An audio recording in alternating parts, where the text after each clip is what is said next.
Many people think of blockchain as the technology that powers Bitcoin. While this was its original purpose, blockchain is capable of so much more. Despite the sound of the word, there's not just one blockchain. Blockchain is shorthand for a whole suite of distributed ledger technologies that can be programmed to record and track anything of value, from financial transactions to medical records or even land titles. You might be thinking, we already have processes in place to track data. What's so special about blockchain? Let's break down the reasons why blockchain technology stands to revolutionize the way we interact with each other. Reason number 1, the way it tracks and stores data. Blockchain stores information in batches called blocks that are linked together in a chronological fashion to form a continuous line, metaphorically, a chain of blocks.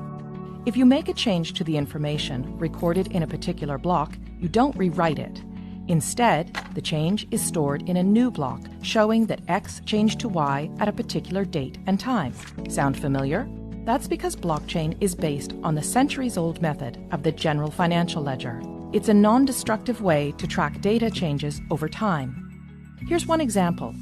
Let's say there was a dispute between Anne and her brother Steve over who owns a piece of land that's been in the family for years.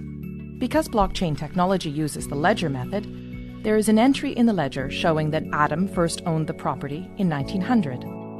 When Adam sold the property to Dave in 1930, a new entry was made in the ledger, and so on. Every change of ownership of this property is represented by a new entry in the ledger, right up until Anne bought it from their father in 2007. Anne is the current owner, and we can see that history in the ledger. Now, here's where things get really interesting. Unlike the age-old ledger method, originally a book, then a database file stored on a single system, blockchain was designed to be decentralized and distributed across a large network of computers. This decentralizing of information reduces the ability for data tampering and brings us to the second factor that makes blockchain unique. It creates trust in the data. Before a block can be added to the chain, a few things have to happen. First, a cryptographic puzzle must be solved, thus creating the block. The computer that solves the puzzle shares the solution to all of the other computers on the network. This is called proof of work. The network will then verify this proof of work, and if correct, the block will be added to the chain. The combination of these complex math puzzles and verification by many computers ensures that we can trust each and every block on the chain. Because the network does the trust building for us, we now have the opportunity to interact directly with our data in real time. And that brings us to the third reason blockchain technology is such a game changer: no more intermediaries. Currently, when doing business with one another, we don't show the other person our financial or business records. Instead, we rely on trusted intermediaries, such as a bank or lawyer, to view our records and keep that information confidential. These intermediaries build trust between the parties and are able to verify, for example, that, yes, Anne is the rightful owner of this land.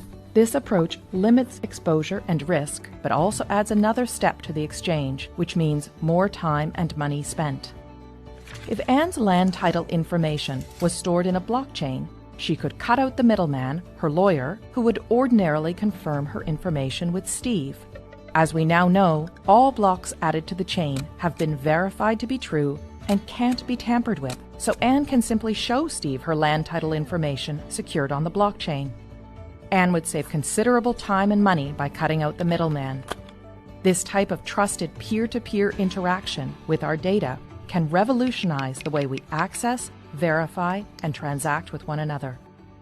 And because blockchain is a type of technology and not a single network, it can be implemented in many different ways.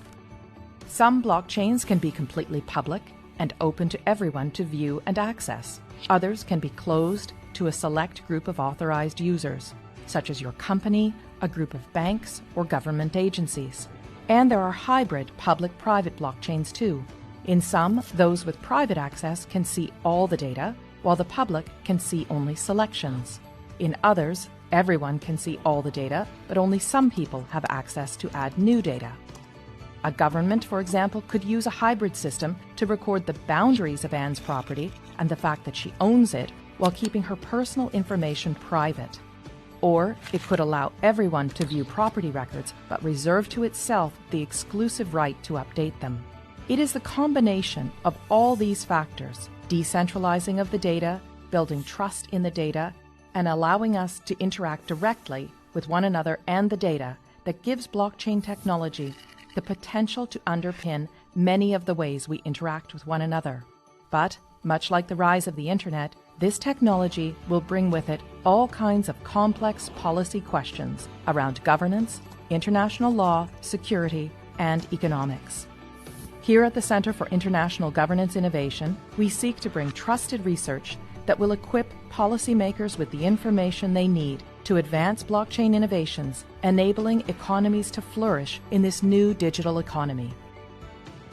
Learn more about our work on blockchain technology by visiting our website and social media channels.